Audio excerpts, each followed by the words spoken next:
Hello everyone, my name is Heather and welcome back to my channel. Today I am starting a vlog because I feel like I haven't vlogged in a while. I haven't vlogged in a month, and I try to do one vlog a month because honestly my vlogs are not that interesting because I don't lead a very interesting life and I just feel like they're boring.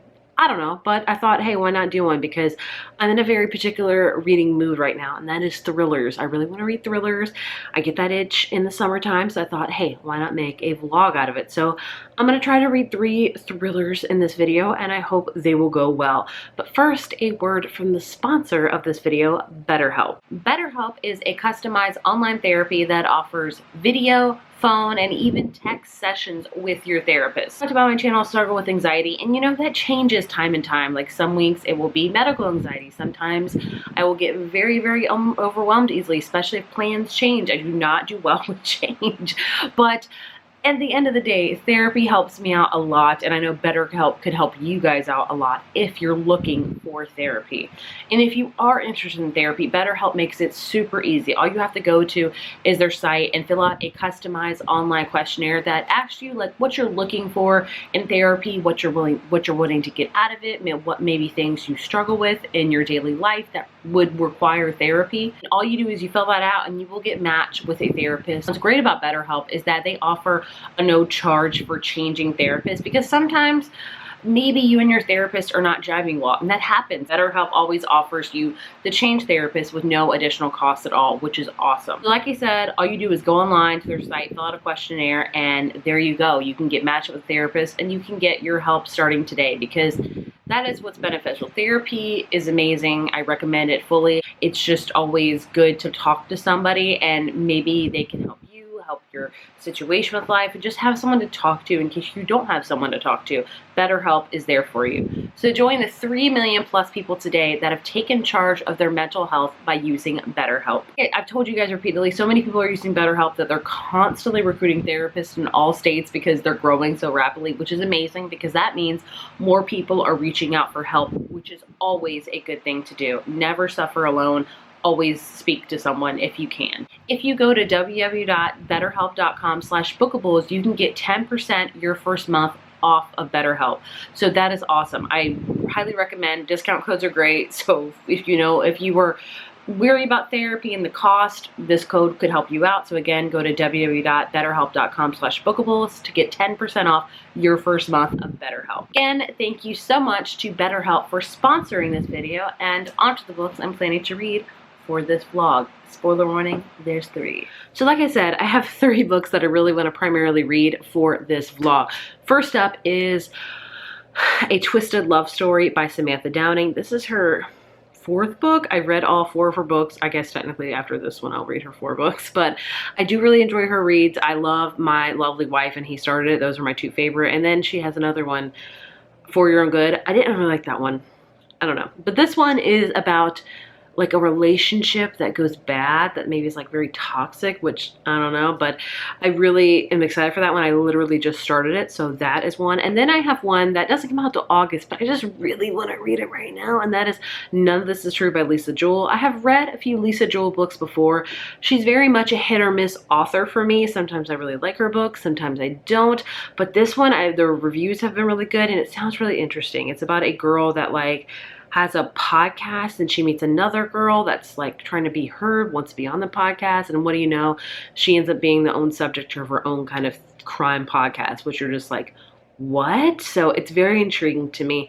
And then I have one that I just bought the physical copy of it, and it's called Dead 11. I forget who it's by, but I'm not gonna lie to you, I 100% saw this on Desi from My Darling Desi Instagram, and the cover drew me in because it had like a VHS tape on it, and I mean, just go ahead and appeal to my old self, why don't you? Because that is a big draw for me, because your girl grew up with VHS tapes. Like, you know, I loved it. Like, I had the big bulky Disney ones, like, you know. So anytime I see a cover with a VHS tape on it, I'm like, I need to check it out. And so I looked it up, and the synopsis was so freaking interesting. It's about like this island where this girl goes, and like everyone thinks it's still 1994 and it's at a particular day, and things start happening, and I'm like, well crap, that sounds really interesting. So that should get here in a few days. Because I mean, dang, Ditsy. She like vlogged it, or she had it on Instagram. I saw it and I was like, I need to look it up. And I looked up to see if my library had it or if NetGalley had it. No to both. So I was like, I'm just going to go ahead and buy that sucker, which I don't do a lot. I don't. So hopefully I'll enjoy that one. But those are the 3 books I would really like to read for this vlog. I do have another thriller right here called My Summer Darlings, which I feel like would be adequate to read for this. So maybe that'll be my backup if I'm not enjoying any of the ones that I'm going to try to read for this. But either way, you guys know the drill. If you don't know my vlogs, they're pretty boring. I just do mom life, cooking. We do have some weekend plans because today is Thursday, so, you know, yeah, hopefully I'll try to take you on. I think the thing is I always forget to vlog because I'm always just trying to just survive with 2 kids in the moment, you know, when I'm out places or doing things, but I'm gonna really try to make an effort this week. I really, really will. So hopefully it'll be somewhat interesting. But either way, let's read some thrillers together, shall we? Okay, so this is me random, I know, but we are trying to redo our backyard, so we just got a brand new gazebo, a hardtop. We've never had a hardtop before because we're pretty cheap. But we finally got one. We got on a really good sale. And then we're trying to make this backyard an oasis, and I think it's turning out good so far. So we just got this couch and table combo from Facebook Marketplace. Pretty freaking cheap, honestly, and it's pretty nice. We also have a ceiling fan up here, which is doing not a lick of anything because it feels like 106 outside. We even have like a TV over here because my husband would like to watch baseball out here. But yeah, that's what we're doing right now. We're also... Hi! You want bubbles? My mom got the kids this insane bubble machine, and it makes all the bubbles, like bubble freaking city here. Every day is a party. So we are also, this is our newest project, is redoing this Play Fort swing set. We've had this for a few years. It was here when we got the house, which is awesome, and it's great. So Noah uses the swings like every day.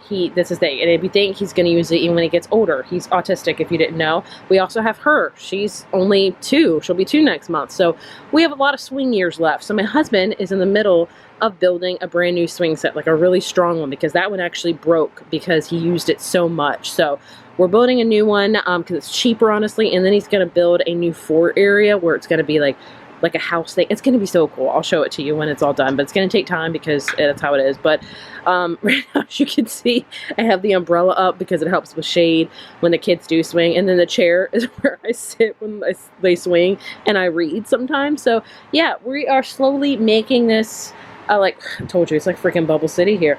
A backyard oasis. Like, it's gonna take time, and I'm so excited because we spend a lot of time outside. We probably spend up to like 4 hours usually if it's not crazy hot outside. That's not all at once. It's broken up in increments, but we spend a lot of time outside is basically what I'm trying to tell you. So we want to try to make it as nice and as fun for the kids as possible because we're outside so much.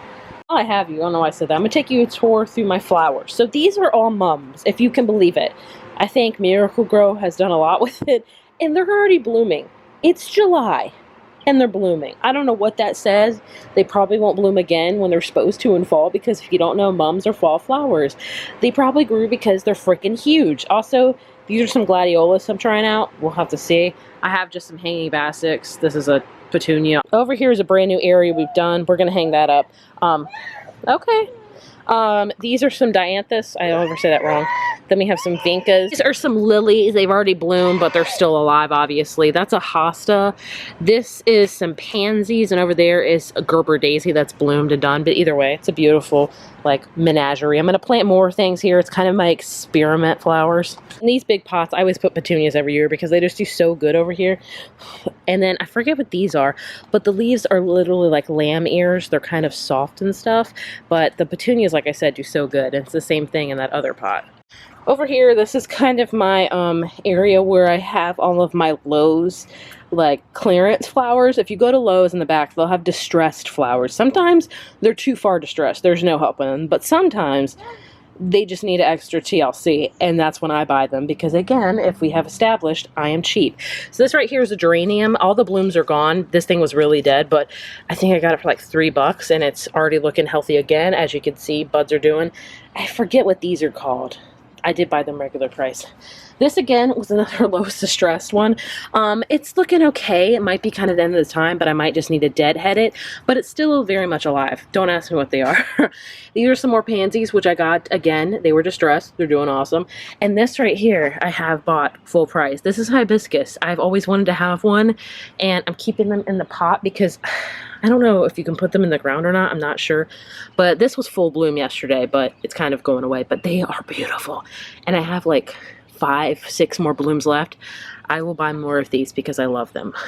This right here is my shining star. This is my hydrangea. I have had this hydrangea for years. I've never gotten it to bloom until this year. Hydrangeas are one of my favorite flowers.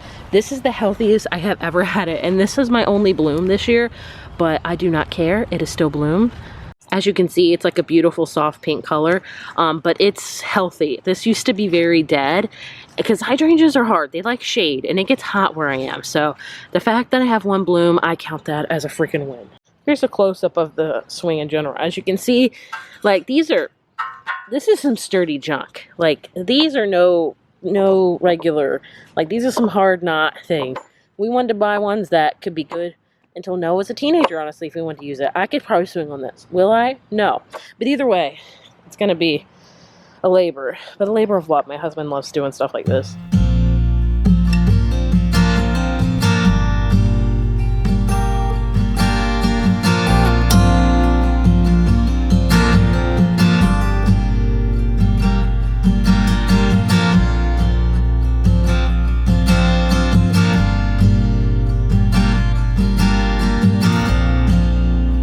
Skin and bones are attached to the land that you came from. Rules that raised you. I know you hate to admit it.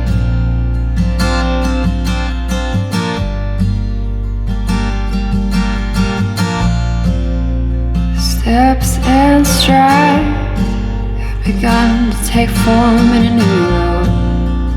Dust still coats you from the walls of your old town. I know you hate to admit it, but I can't stand it.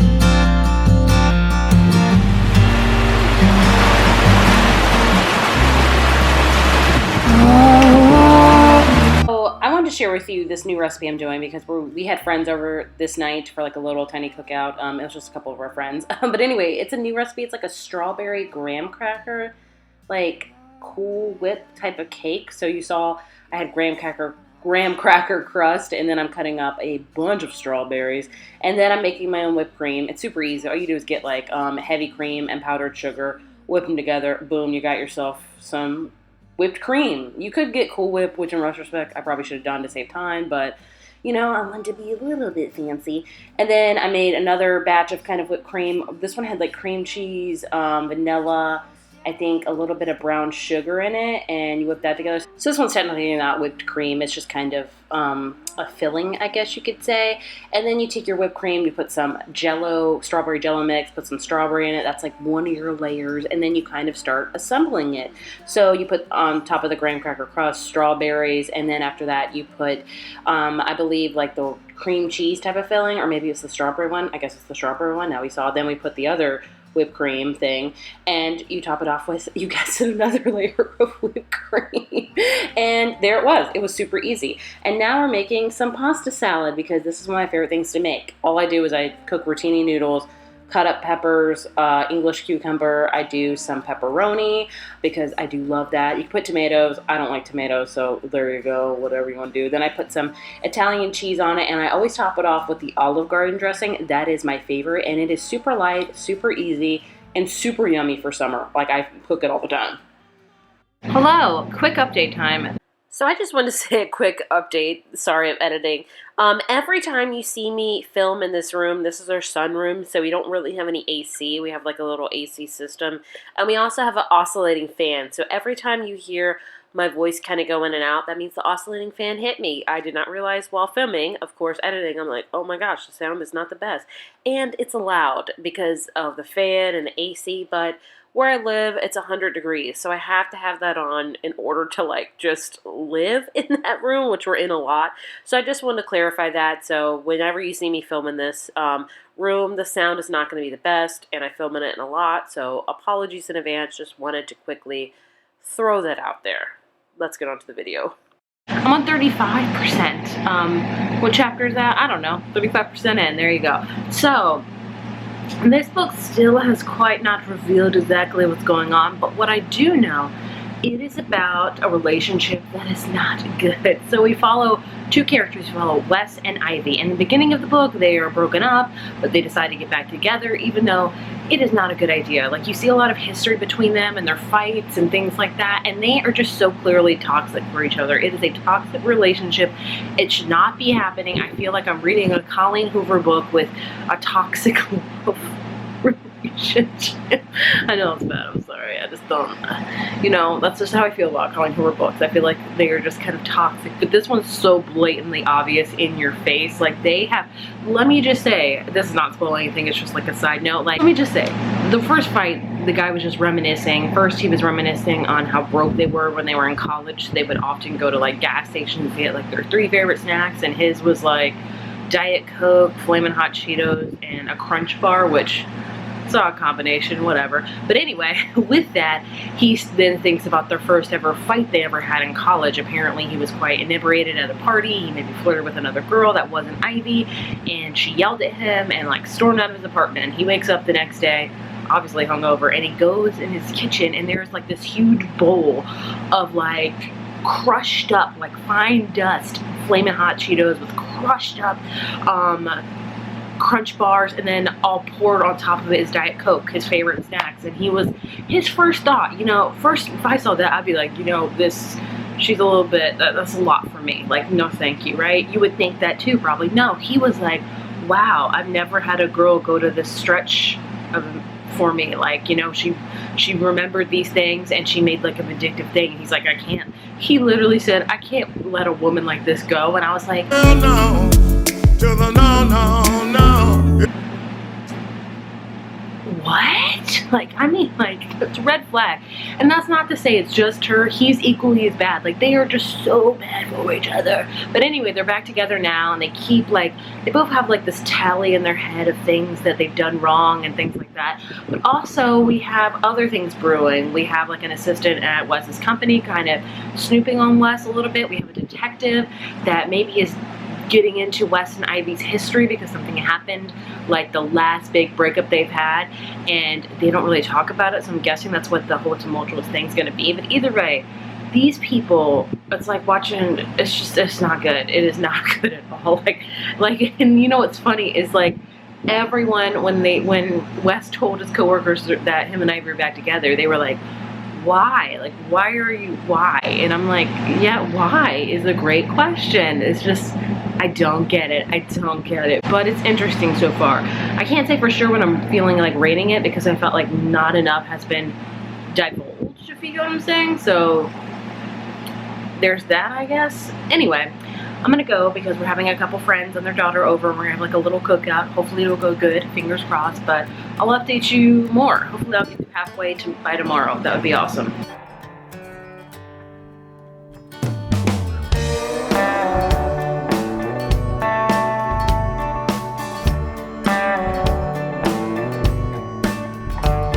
Well, this new mandolin I can't play well, and this old dog is yet to go to bed,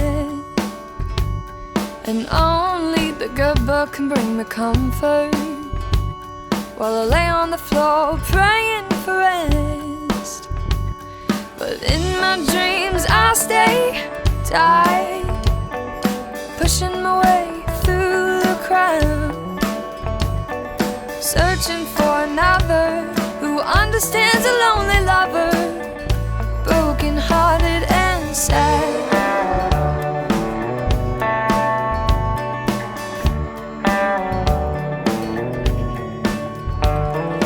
Fall has taken its place in the trees. Hello, it is Sunday. Happy Sunday. So, I did not vlog yesterday. Well, you saw what we did. We went to the beach. which is fun. It's also it's a lot of work, but I will say, my son loves the beach. He loves water. He's autistic. It's a thing. But he had a great time. And then actually we went to a birthday party. We got invited to. One of Noah's therapy friends invited us to their birthday party, and they had it at like a play place that was designed specifically for autistic kids, and we'd never been before. And it was, oh my gosh, it was so much fun. There wasn't a lot of kids there, but the ones that were there were on the spectrum, plus like, you know, siblings and stuff. And it was, they did awesome. They had a lot of fun. There was a sign above like a mirror that said, "Finally a place where you don't have to say I'm sorry," and that hit my heart so much. If you're a special needs mom, you know. And it was just a really fun-filled family time yesterday. And here we are on Sunday. So I have officially finished A Twisted Love Story by Samantha Downing, and I did not love it, and I'm super bummed about it. So this is Samantha Downing's 4th book, and I really enjoyed her first 2. My Lovely Wife is still one of my favorite thrillers of all time. It's amazing, and I really enjoyed her sophomore novel, He Started It. But then she wrote It's For Your Own Good. I didn't really love it, and then this one came out, and I did not love it. I told you guys it was about Wes and Ivy. You get both of their perspectives and a couple of other people's perspectives, and about how it's like kind of their toxic love stories. They both love to like do bad things to each other, but honestly, it never really got really interesting, nor did it get really thrilling. There was not a ton of, there was a big thrilling aspect to it technically, but I didn't really find it thrilling. I just found it kind of mediocre, and it kind of left like, not, I don't know, I just didn't love it. I really didn't, and I'm really bummed about it because characters were very flawed, which is everybody's flawed. I'm flawed, you're flawed, you know, everybody's flawed, but and her characters in this book were just, they all had kind of bad notions. We had Wes and Ivy who just like to manipulate each other and do bad things and try to play games of like, let's make each other jealous and who will come over to each other first when somebody's flirting with somebody else. It's just like, that's not healthy. And even more stuff. There's also like detective that is doing a lot more detective work that she needs to with the case, and I'm like, that's kind of weird. Then we have an assistant that kind of is snooping into Wes's stuff, and I'm like, that's kind of weird. And so every character kind of has a, not a bad motive, but just they're kind of icky, I guess you could say. And I just, overall, thank you. I didn't love it. So I would give it probably a 3 out of 5. Not a 3.5 or anything, just a 3. It was just kind of meh. So, I'm on to my next read. I'm going to be kind of dual reading these because I have one on physical copy and one on Kindle. So, the physical book I'll be reading, I got in Dead 11 by Jimmy Julian. This is the one that Jesse made me purchase because, I mean, this cover, like, this looks like an old, like, kind of horror novel, and then you have a VHS tape. I mean, like, and then it says, chillingly creepy. If you hear the rain, I'm sorry. And there's an AC in here. There's a lot of noise. But chillingly creepy, you've been warned by R.L. Stine. Are you kidding me? You know who I read a lot when I was growing up? Goosebumps. So it's really cool. I mean, like, I really enjoy it. So I hope to love this one. I guess we'll have to, you know, see. But this one is one I'm going to read physically. And then my Kindle book, I'm reading None of This Is True by Lisa Joel. So those are the 2 last books I'll be reading from this vlog. Hopefully I can finish them relatively fast. I want to talk about my new Kindle case I just got.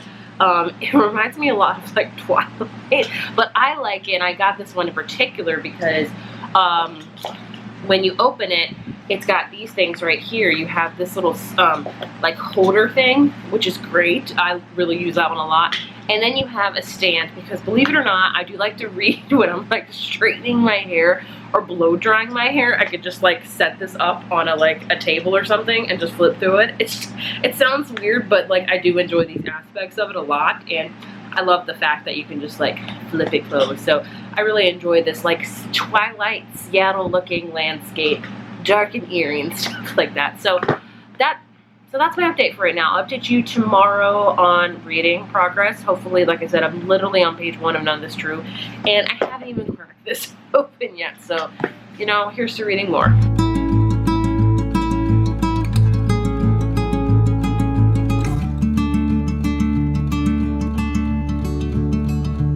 Welcome to another day. Did I even vlog yesterday? Probably not. Either way, I just finished filming, which is why I look decent. Take it in. I say that every single time I do one of these, but it's true. I really look like this once a week at most. But I do have an update for you. I am officially like 115 pages into Dead 11, and this is interesting. This is a mixed media book that I had no clue it was mixed media. I literally did not I did not know. I thought it was just going to be kind of a traditionally written book, I guess you could say, whereas chapters, which this one does, but it's full of mixed media. I've told you guys, this is basically, it says, on a creepy island where everyone has strange obsession with the year 1994, a newcomer arrives hoping to learn the truth about her son's death.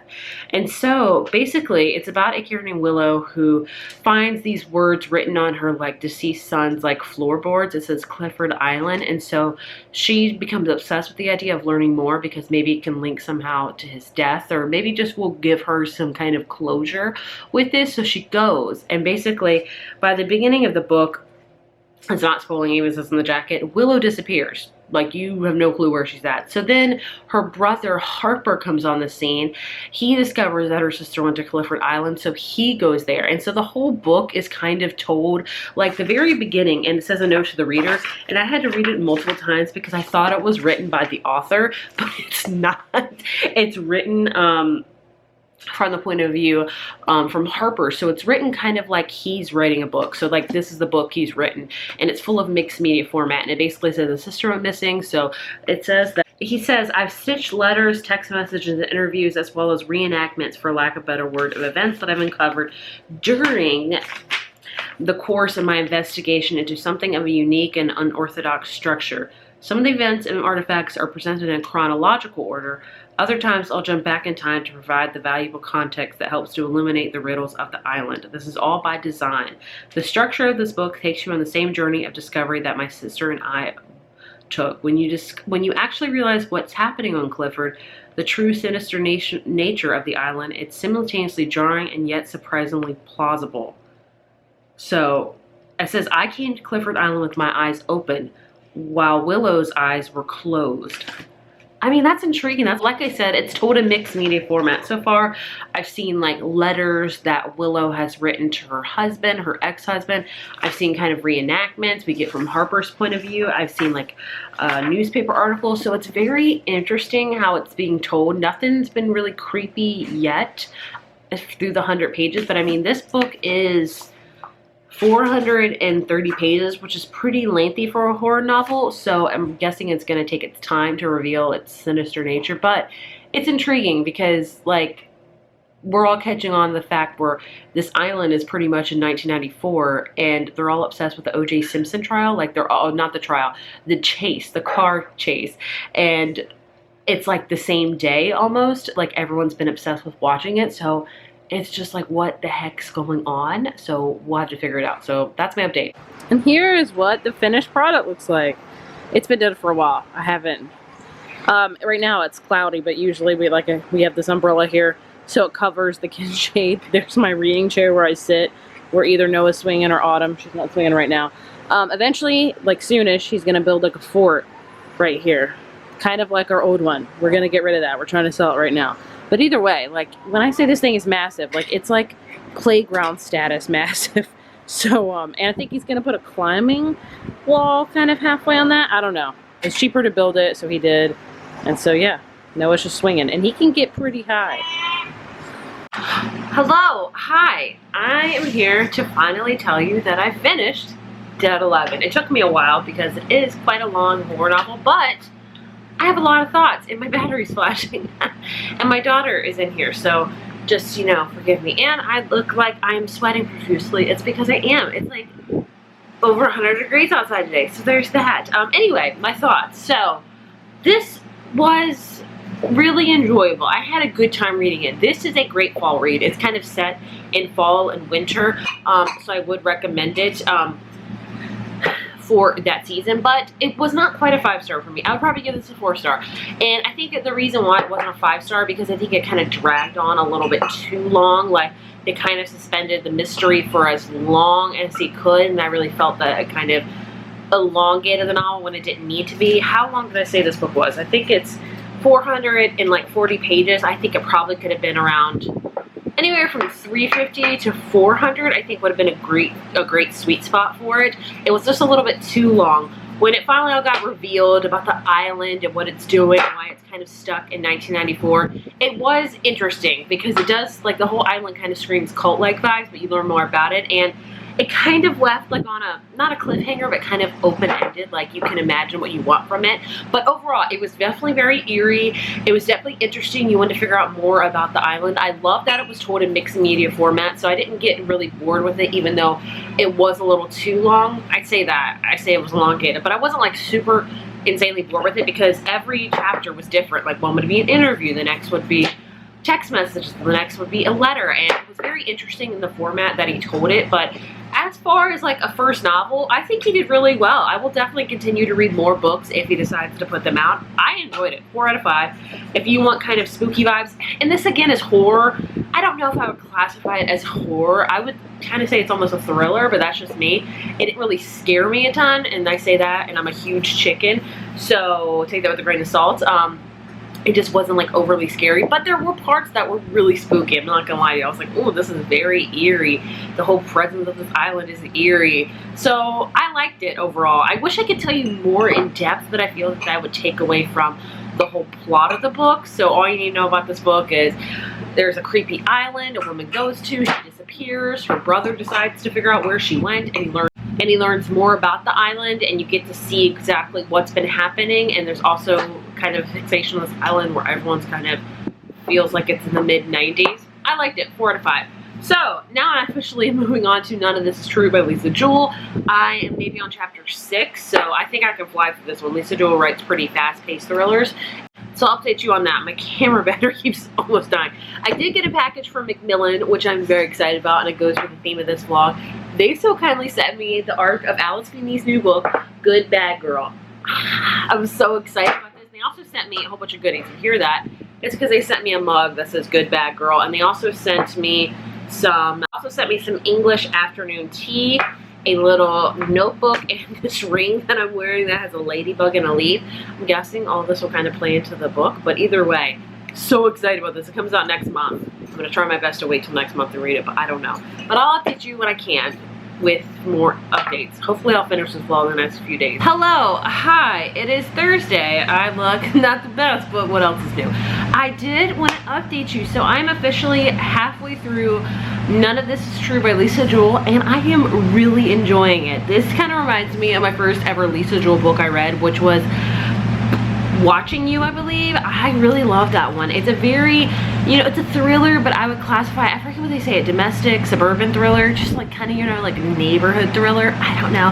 But I will tell you, this book is about 2 characters. We have Josie and we have Alex. So basically they meet one night. They are both at the same restaurant because it is their 45th birthday. And so Josie sees Alex and she's very glamorous and stuff, and she's like, oh man, my life is kind of mundane. And so she runs to her in the bathroom. She's like, hey, we're birthday twins, we're 45. And she's like, oh, awesome.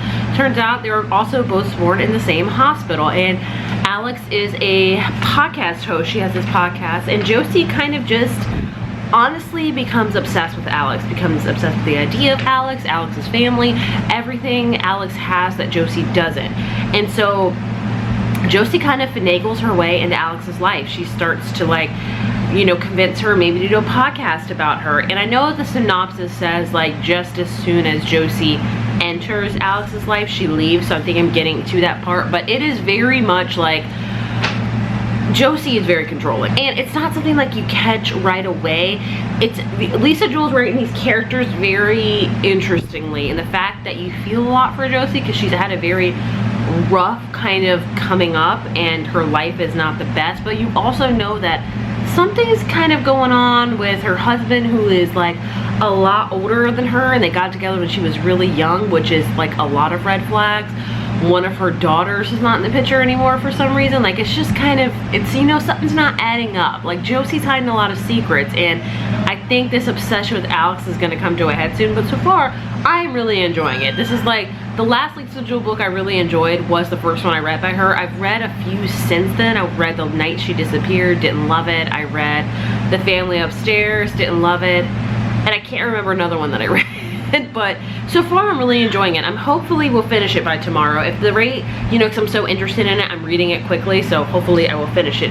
I do want to share with you a couple books I bought today because I went to Target, and I'm gonna tell you what, man, Target has really upped their game with books lately. Like, I feel like all I see in there is romance books, like popular ones, which I'm not mad about at all, but they have definitely upped their game. So the one I saw, I did not know this was out yet, and I was so freaking excited. The Wall of Winnipeg and Me by Mariana Zapata. If you don't know, I read this book a couple of months ago, and the physical copy is out. So she is traditionally an indie published author, but some of her books have been picked up. I think Book Talk has really helped out with a lot of that. This one recently got picked up by Avon, so I was able to read it on NetGalley, which was awesome because, like I've told you repeatedly, I really want to read her book All Roads Lead to Here, but I don't know who picked that one up. That one should be releasing in January, so I can't read it until then, so I'm like, ugh. But I read this one, freaking loved it. Highly recommend it. If you want a slow burn romance, this is amazing. So of course, I had to snag a copy of it because it's one of my favorite books of the year. Another one I bought was The Last Letter by Rebecca Yarros. If you don't know, she wrote The Fourth Wing. She traditionally writes romance books, and she has 2 out, and this one is very sad, so I don't know how I'm gonna feel about it. I think it's about like a soldier, and he dies in combat, but he kind of asks his best friend to take care of his sister because she has 2 twins and she has no one else, and so I think romance happens because, I don't know. But either way, this one again is very lengthy. It's like 450 pages, but 2 blue books today. I have a problem. I could have bought like 5 more when I was there, honestly. I really could. So my restraint was somewhat good. But I will update you tomorrow, and hopefully that'll be my last clip because I feel like whenever I vlog, the vlogs are so freaking long because it takes me forever to read. It is another day, I promise. I just own multiple black shirts. Yesterday's shirt was AC/DC. Today's is Smashing Pumpkins. I'm a woman with a lot of black shirts, and I'm a woman with a lot of band tees because I like a lot of music. I like classic rock. I love 90s alternative. Yes. So anyway, I did finish None of This Is True by Lisa Jewell, and I really enjoyed it. This was like, it made me feel like when I first read Lisa Jewell back in the day when I read Watching You. I really hope that's the first book I read by her. I'm pretty sure, but I remember reading that and just really enjoying how domestic thriller, suburban thriller, whatever you want to call it, was. And this one I really enjoyed. There was a lot of plot twists. Some were very, very obvious, I feel like. But sometimes, you know, if the writing's good, I don't mind that. You know, if it makes sense, you know, I don't mind it. There was a couple twists that were, I did not expect, but I really enjoyed. And I really enjoyed the ending. Overall, I would give it like a 4 out of 5.